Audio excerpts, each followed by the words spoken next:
Hello friends, today we are going to learn about the 3-point lighting technique, which is a standard method used in visual media such as video, film, still photography and computer generated imagery. It is a simple but versatile system which forms the basis of most lighting. Once you understand 3-point lighting, you are well on the way to understanding all lighting. If you have one light, it becomes the key. If you have two lights, one is the key light and the other is either fill or the backlight. Now let's know more about the types of light in 3-point lighting. The first light is the key light. This is the main light. It is usually the strongest and has the most influence on the look of the scene. It is placed to one side of the camera or a subject so that this side is well lit and the other side has some shadow. Now let's have a look at the second light, which is the fill light. This is a secondary light and is placed on the opposite side of the key light. It is used to fill the shadows created by the key. The fill will usually be softer and less bright than the key. You might also want to set the fill light to more of a flood than the key. Now let's have a look at the third light, which is the backlight. The backlight is placed behind the subject and light it from the rear. Rather than providing direct lighting like the key and the fill, its purpose is to provide definition and subtle highlights around the subject's outline. This helps separate the subject from the background and provide a three-dimensional look.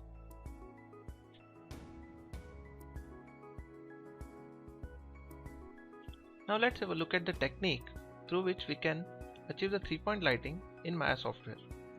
Now we have this very simple scene in which we have a backdrop, a sphere and a camera. First thing we need to do is we need to set the camera and lock it so that we can light the scene as per the camera view. So let's go ahead and lock this camera first. Now the process to do so is by going into the camera view. Then we need to select the camera. We need to set the camera. We need to select the camera and we need to select all of its attributes and right click them and say lock selected. Now we can be sure that even if we try to move this camera, it will not move and our lighting will be done as per the camera view only. Now to make things easier, I will be choosing the other views and I will keep only two views for my convenience, which will be one will be the camera view and the other one will be the perspective view, through which I will be lighting up the whole scene. Now in order to make the 3-point lighting setup, the first thing we need to do is we need to set a key light. Now what we can be sure about before lighting is that we need to make sure that our default lighting setup or our enable default light setting is switched off from our common settings. And we need to now let's start lighting the scene. First thing we need to do is we need to change the renderer from Arnold to Maya software, because currently we are learning the very basic and fundamentals of lighting.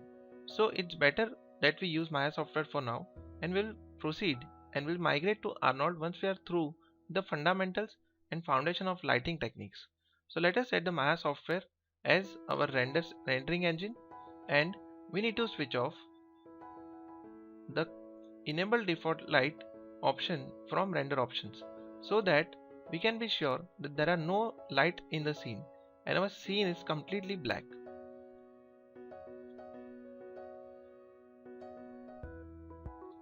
Now you can see that the scene is completely unlit and this is the right way to start lighting our scene. So let us start lighting the scene.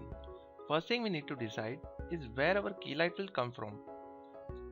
Ideally, our key light should be appearing from sideways of the object so that we get the maximum details out of the object.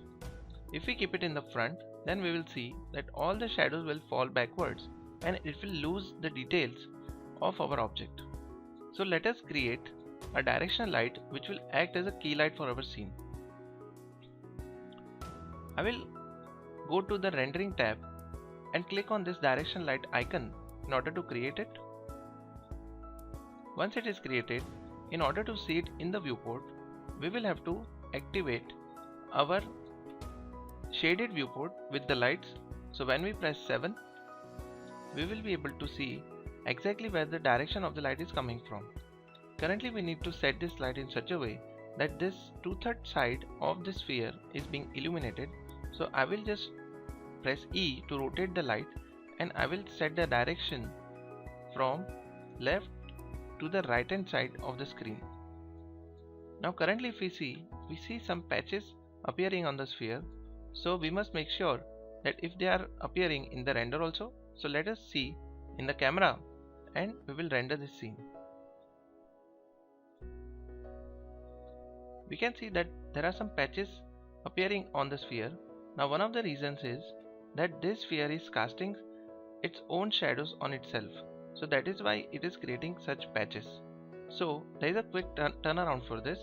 We can just select the sphere and we can go to one of its tab, that is P sphere shape 1, and under render stats we can see that there are lots of options.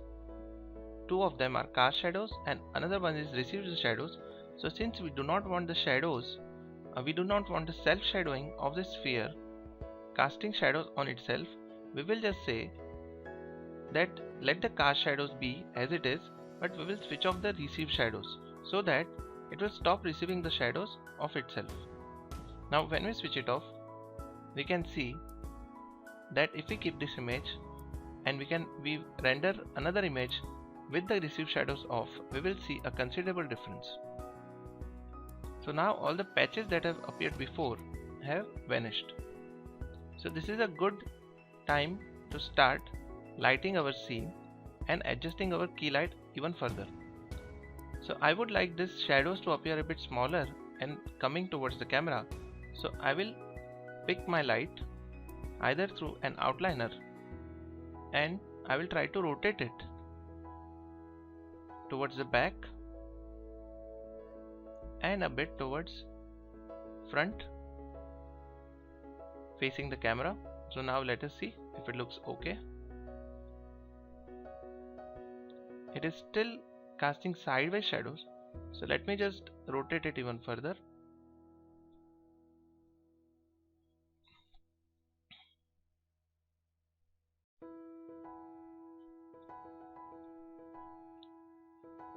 It is still not satisfactory.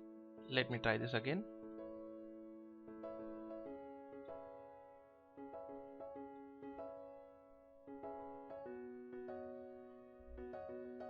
I believe this much should be okay.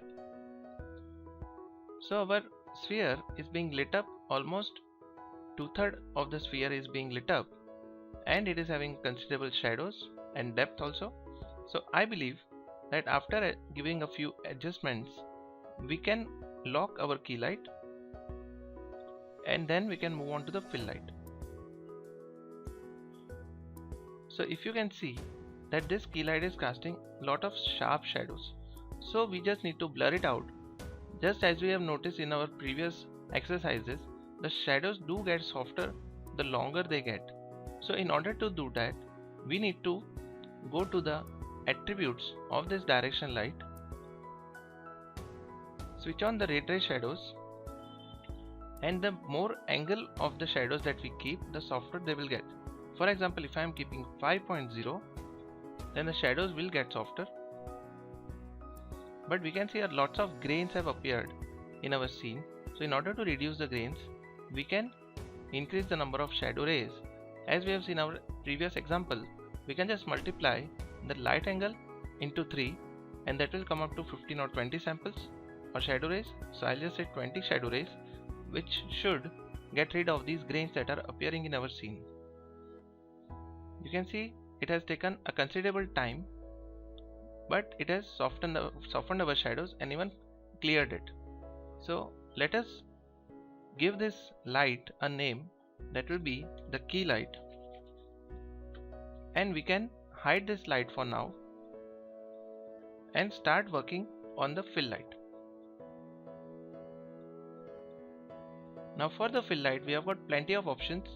Either we can use a volume light, we can use spotlight, we can use point light also. But ideally, currently, since we want to see how the fill light works, we will be taking the help of directional light itself. Let us see how we can make this object being covered with lights from all the sides. The light will be covering this object from all the sides, and it will have a negligible amount of shadow which will be visible, because fill lights are so large and so flooded that we do not see any kind of prominent shadows being cast by the objects. So let us go ahead and create one directional light for now. Now currently we are filling up all those areas which could not be filled up with the key light. So we will have to have lots of directional light in order to cover all the possible areas that are appearing in the camera. So currently I am taking this light and placing it sideways where my key light could not reach, and I will be keeping a very less intensity for this, because these lights will be in multiple numbers. So if we add up all these lights and its intensity, then it will have a very bright intensity. So in order to reduce the intensity, we should keep its intensity as 0.1, because I am assuming that we will be having at least 8 to 10 lights in our scene, which will be very diffused.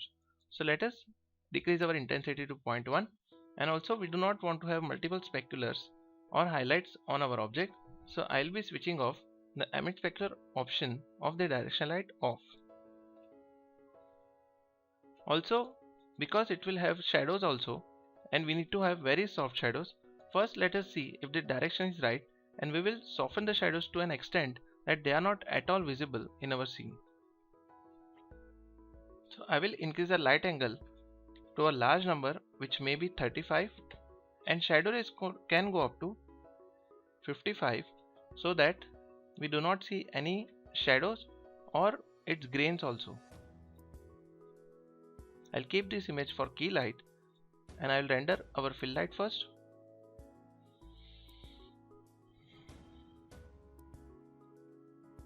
So we can see that our shadows have come, but they are very grainy.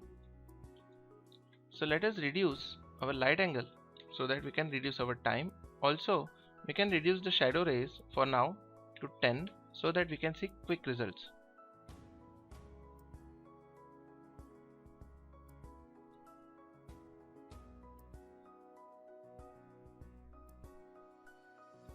So we can see that the light is doing its job fairly well, and we need to see whether our shadows and light have appeared in a very diffused way. So now we can see that our light is working as we have expected it to be. So once these lights are set up, all the shadows that are being cast will be compensated with the lights that is facing opposite of this object. So all these shadows will be covered with one or the other light. So let us try duplicating this light in multiple numbers to cover the whole area. I'll be pressing T in order to make the duplicates even faster. So after pressing T, we get a target which will be facing our object in a particular direction, and then we can easily press Ctrl D to make a copy of this direction light, and then we will place it at a particular angle which will be covering this sphere where our first direction light could not reach.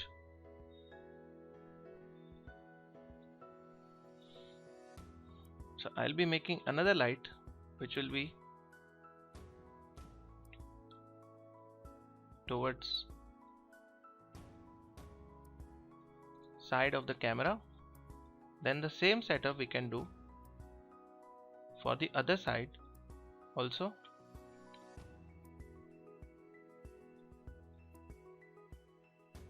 There is no set guidelines for how the fill light should appear, because the fill light is meant to be covering all the area equally from all the sides. So whichever method you use is acceptable as far as all the possible visible areas are being covered and are having very soft shadows. We can do it either with area light spotlight, point light, volume light or direction light. Now we can see that our sphere is fairly covered from the sides, but there is still some area which is being unlit from the top. So let us create two more lights which will be covering the sphere from the top also.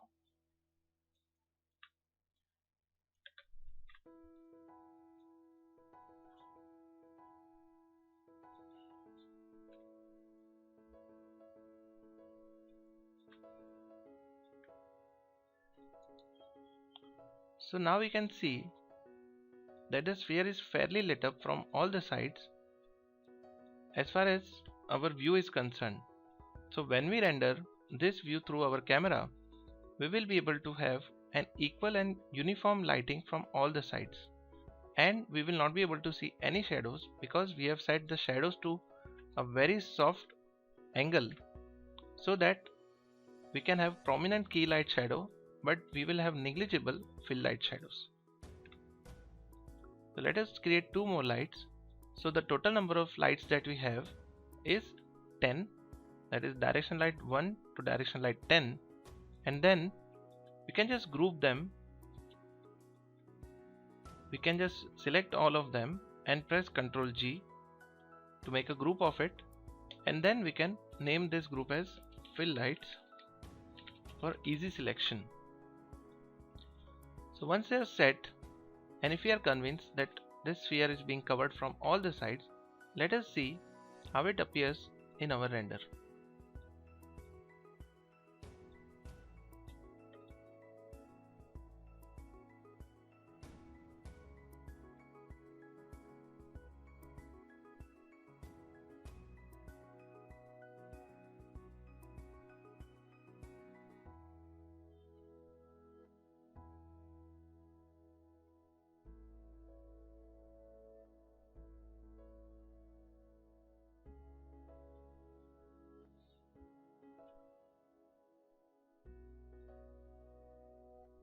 So now we can see that our sphere is not having any kind of directional light being visible or any prominent light which appears to be harder than the other, but yet it is covering the light or the area from all the sides.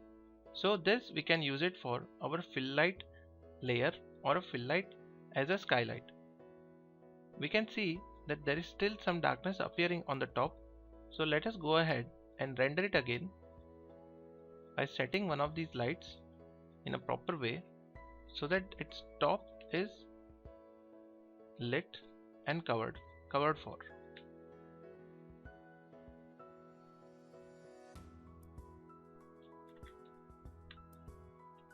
We will have another light which will be illuminating the sphere from the back so that we can get rid of this black patch. Sometimes when we set the lights, it becomes very difficult for us to decide or to figure out which light is covering which area, or it is illuminating which part. So in order to see exactly what that selected light does, we can just get into the lighting option and click on the use selected light option so that we can exactly see which light or which light is illuminating which area. So if I am selecting the top light along with these two lights, then we can see that collectively these three lights are covering this much sphere or illuminating this much area. So after setting up these lights, let us see if we have got rid of the black patch that was appearing in the previous render. Let us keep this image and render this much region to save our time. Now we can see that the part that was unlit has now been lit up properly. So if we render it now again, we will be able to see that the entire sphere has been covered from all the sides, including the top side.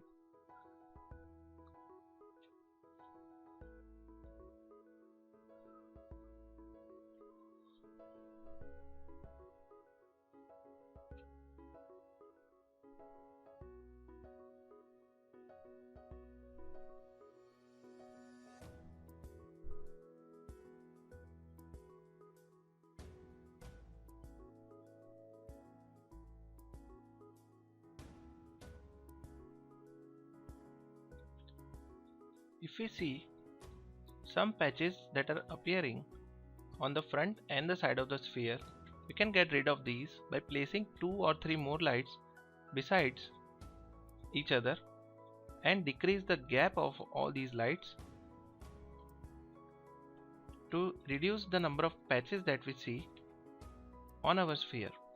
Now the more lights we do, the more lights we keep, the more time it may take, but it will have much more clearer and fully illuminated sphere.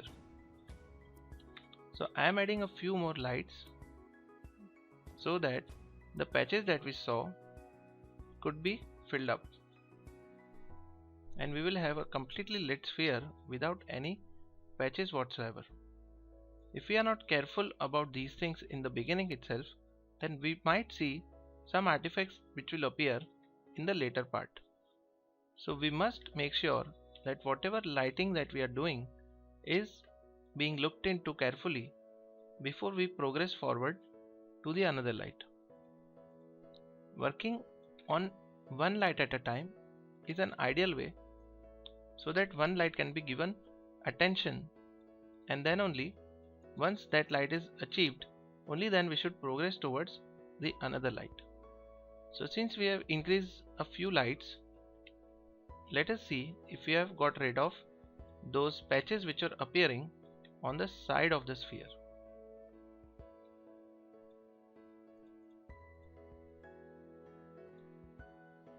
Let us keep this image and render it again.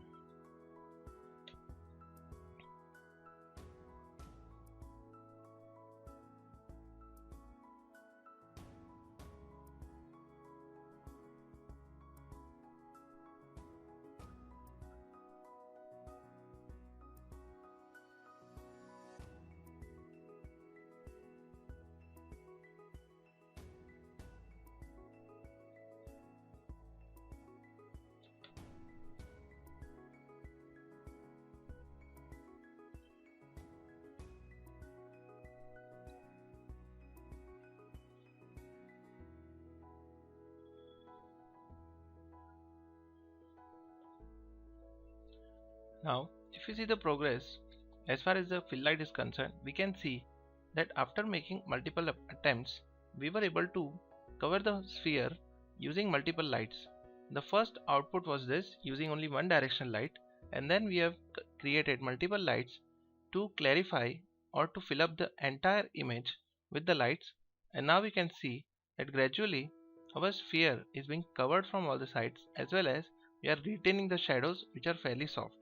So I think we can say that our fill light is completed, and we can move on to the other light, which is the rim light. So in order to make the rim light, I will be hiding this entire group, pressing Ctrl H, and this time also to make the rim light, I will be creating a directional light to give an edge to the sphere, which will be highlighting the border of our sphere, and it will help us differentiate the middle object or the character from the background.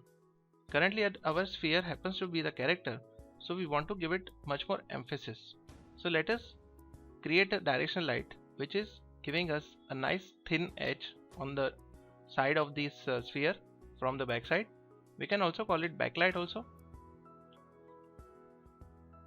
So after setting this up, we need to make sure that none of the rim light is falling on the plane or the background, because the only intention of creating this rim light is to give light to the object which is in the middle, but not illuminate any other part of the background.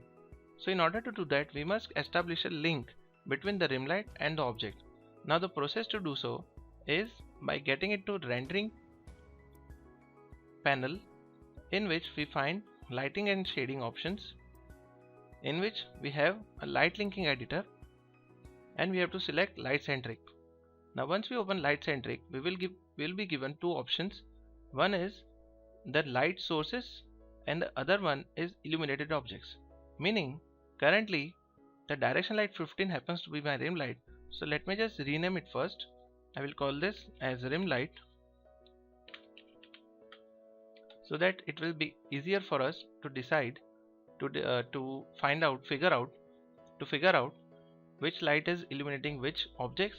So once I select rim light, it is showing me that my P plane and P sphere is being illuminated with the rim light. So currently I do not want my P plane to be illuminated with my rim light, so I will click on the P plane to deselect it, so that the only object which is being lit up with my rim light is the P sphere. So when I render this, we will see that the only light that will be falling in this scene will be the rim light on the sphere. So the rim light that we are getting currently is exactly the output that we want as far as rim light is concerned. If we want, we can make it much more bright by increasing the intensity from 1 to 1.5, so that we get a brighter highlight on the edge, which is quite sufficient for the rim light. And we need to make sure that the shadows are also on for the rim light, otherwise we will have a light leak. So we must make sure that shadows are on for all the lights, but its softness may vary from one light to the another. Now since we are convinced that we have created all the three lights using 3-point lighting, so let us now unhide all three of them using Shift H.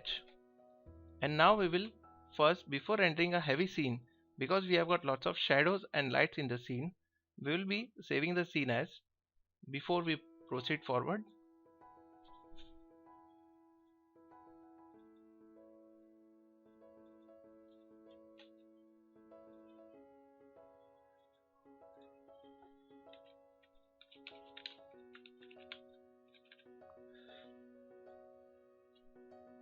Now after saving the scene, we can be assured that even if this render crashes, we will be having a backup scene which you can open again and render it.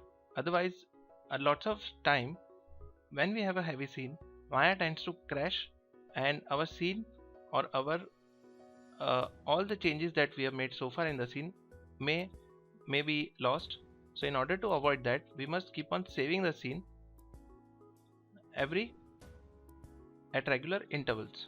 So let us now unhide all the lights and render the scene.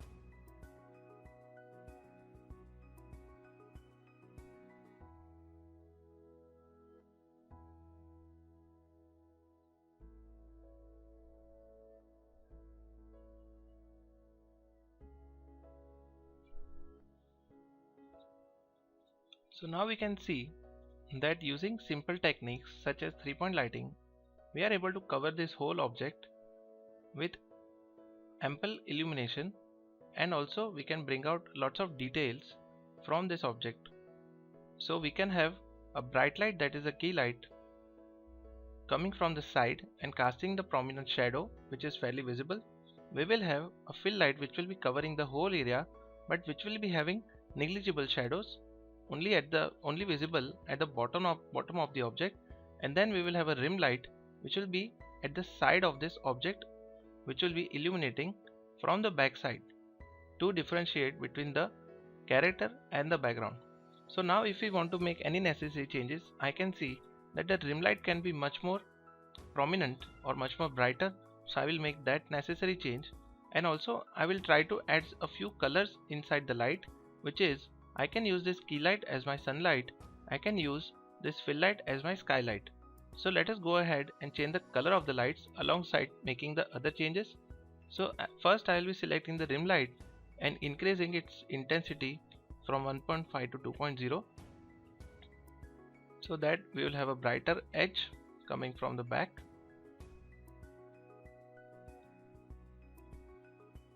Then we can switch to key light and change its color from plain white to a bit yellowish, which will represent our sunlight. And since we have multiple fill lights, there is a process through which we can change multiple lights color at the same time.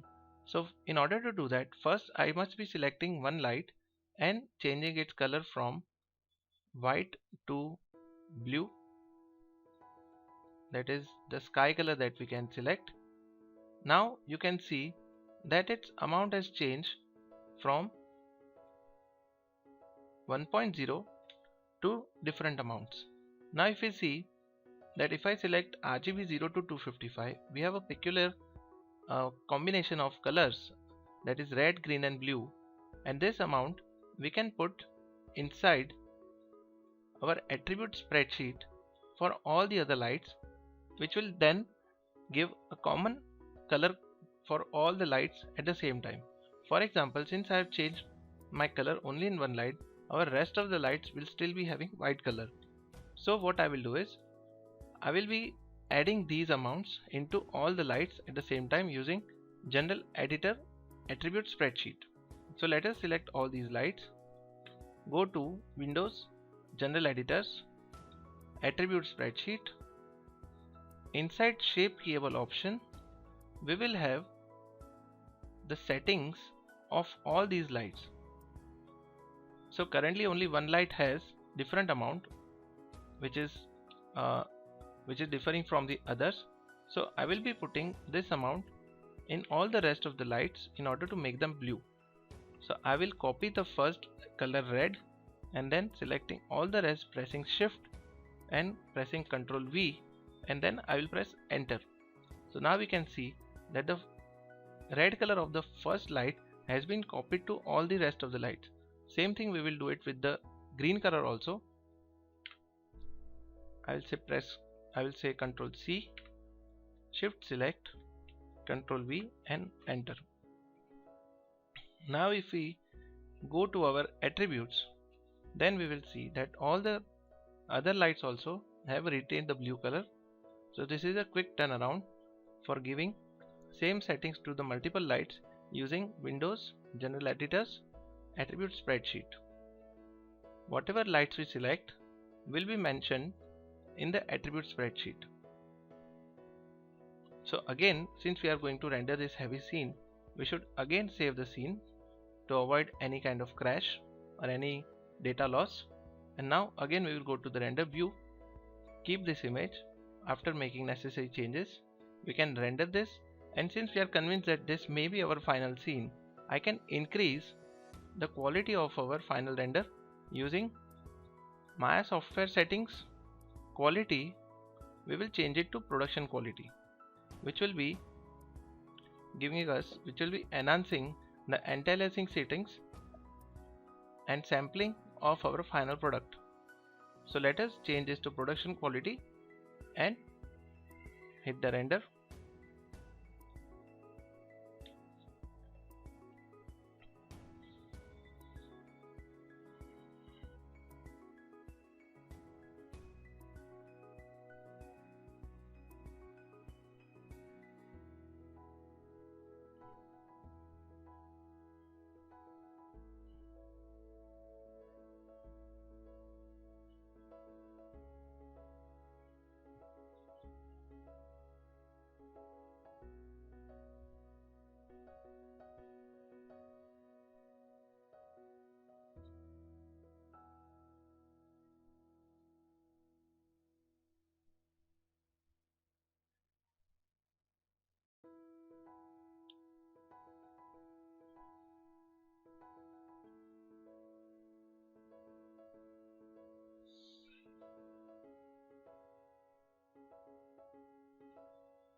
Now, because we have used production quality settings, it may have taken more time, but we can see a considerable difference between the quality of the previous render and the current render as far as anti-aliasing is concerned.